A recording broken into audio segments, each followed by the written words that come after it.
right? This is very, very useful for understanding physics, without which you cannot go with physics, right?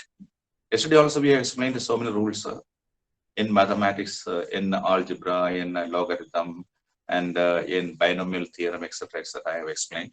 Today I am coming with another part. This is called differentiation and integration. Today I will discuss differentiation only. Differentiation and integration both are called as calculus in mathematics, right? This is differentiation.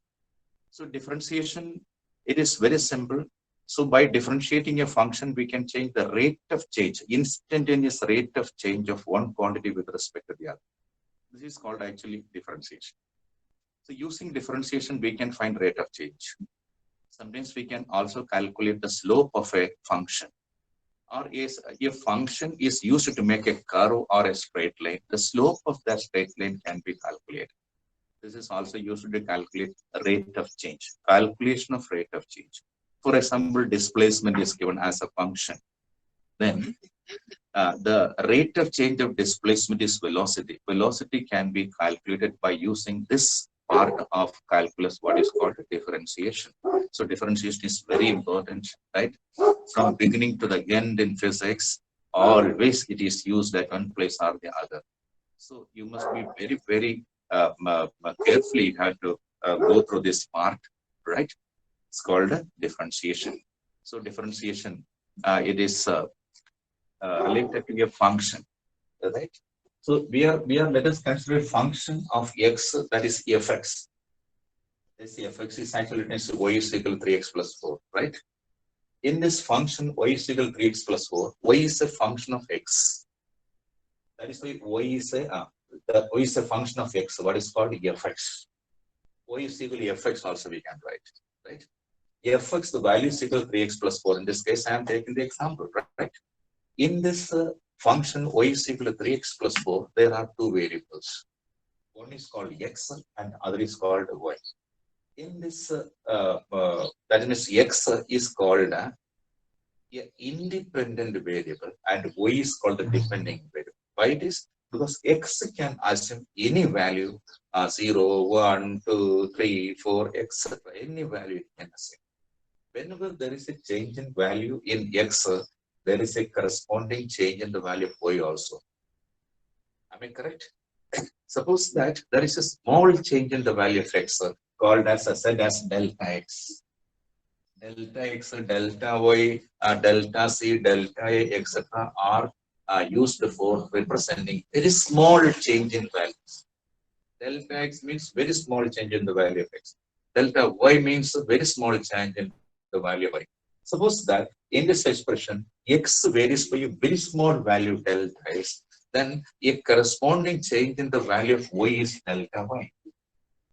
Delta y. Am I correct?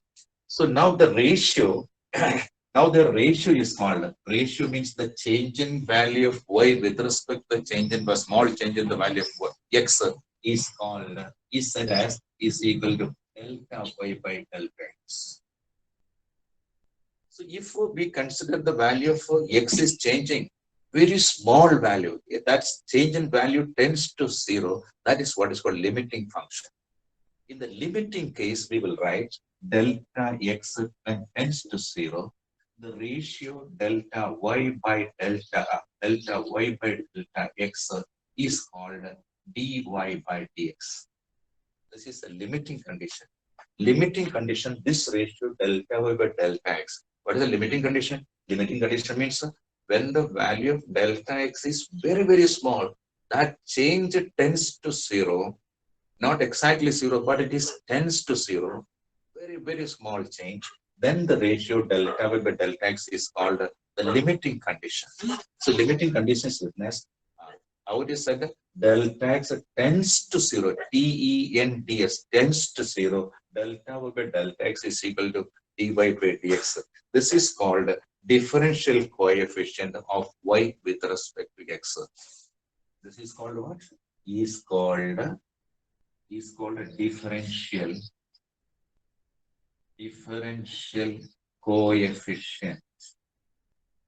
coefficient of y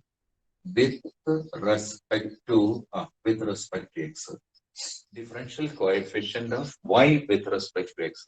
The limiting value of delta x by delta y. Sorry, delta y by delta x. Limiting value means delta x tends to 0. That means the change in value of x is very, very small. Then the ratio of change in the value of y and that of x is called a differential coefficient. It is denoted by today onwards, it is denoted as dy by dx. This is called a differential coefficient of a function. Differential coefficient of y with respect to x, it is called. Dy by dx is actually understood as the differential coefficient of y with respect to x, limiting values. Limiting value means very small change in the value of x. What is the corresponding value of y? The ratio of that is called a differential coefficient. So differential coefficient has a number of uses. One use I told you, that is the instantaneous rate of change of a function. For example, the displacement of a body is represented in terms of a function. Velocity can be calculated. Everybody knows that velocity is equal to rate of change of displacement. If displacement is given in the form of a function, by differentiating that, we are getting the velocity of the body. Right? This is the condition. The other one is, this can be used to find the slope of a curve also. Suppose if we have a equation, that equation can be represented in the form of a curve and also in the form of a straight line, etc. Suppose this is a curve. A curve is there. This is a curve. At this particular point, what is the slope of the curve? For that, what do you do? You will make a tangent. You will make a tangent at this point, right? So tangent, and now you will make two straight lines. One is parallel to the x-axis, and the other is parallel to the y-axis, like this, right? So this angle can be taken as it is nothing but this straight line is taken to the x-axis. Slope means the tangent. Tangent makes with the angle tan theta.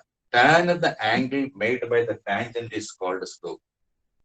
So if at this particular point a slope has to be found for this curve can be plotted using an equation. A function is there, y is equal to something plus something plus something, right? One is independent variable, that is independent variable, right? Independent variable when you put values and these values are plotted in a graph. Sometimes you will get a curve, sometimes you will get a straight line. Both the curve and the straight line can have slope. So this curve at this particular point O, if we want to find the slope of the curve at this particular point, because at different points the slope will be different. At this point the slope will be different. This point the slope will be different for a curve, and at this point the slope will be different at this point, right? The slope can be either positive or negative. Okay, so at this point the slope has to be found. At that particular point you will draw a tangent, right? That tangent line makes an angle theta with the x-axis. This line is parallel to the x-axis, means with the x-axis, this tangent line makes an angle theta, right? Okay.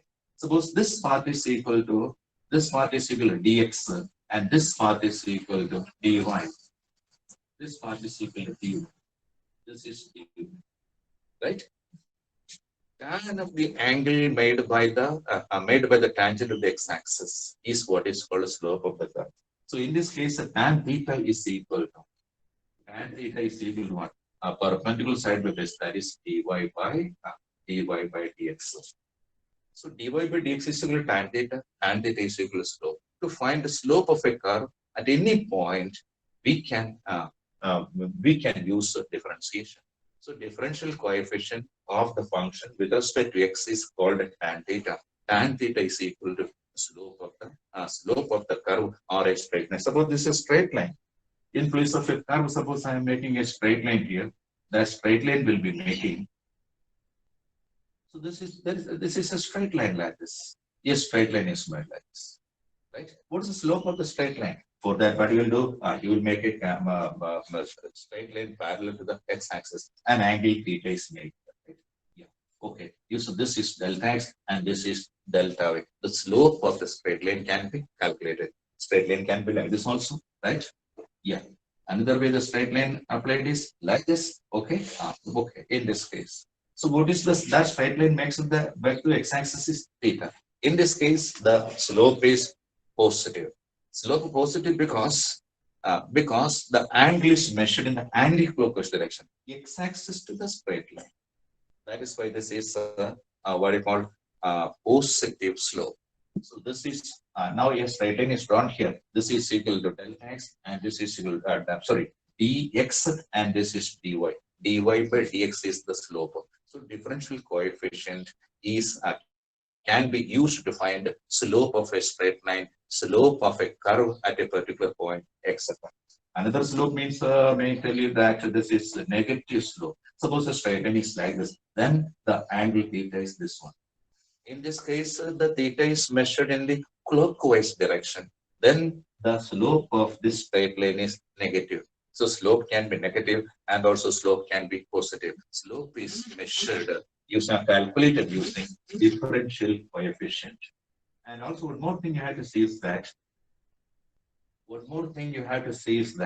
one is rate of change is over, other is slope is over, right? And for a curve at maxima, and suppose this is a curve like this. This is maxima, this is P, and this is minima, this is Q. At maxima and minima, the differential coefficient or rate of change is equal to 0. Why rate of change is equal to 0? Because slope is equal to 0. Why slope is equal to 0? Because the straight line or the tangent at that particular point is parallel to the x-axis. Therefore, theta is equal to 0, tan theta is equal to 0. So remember this thing. Differential coefficient of a curve at maxima and minimum. Minimum also this point. Again, the straight line is parallel to the x-axis. Theta is equal to 0.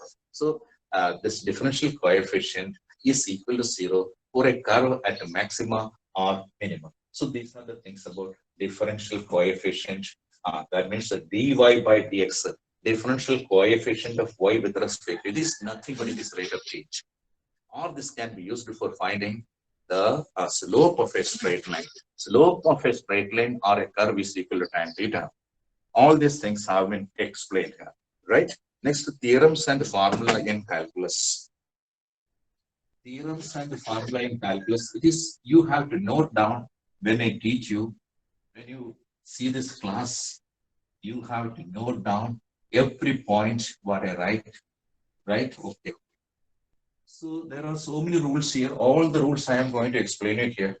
There is one rule. The first rule means let y is equal to y is a function, y is equal to c.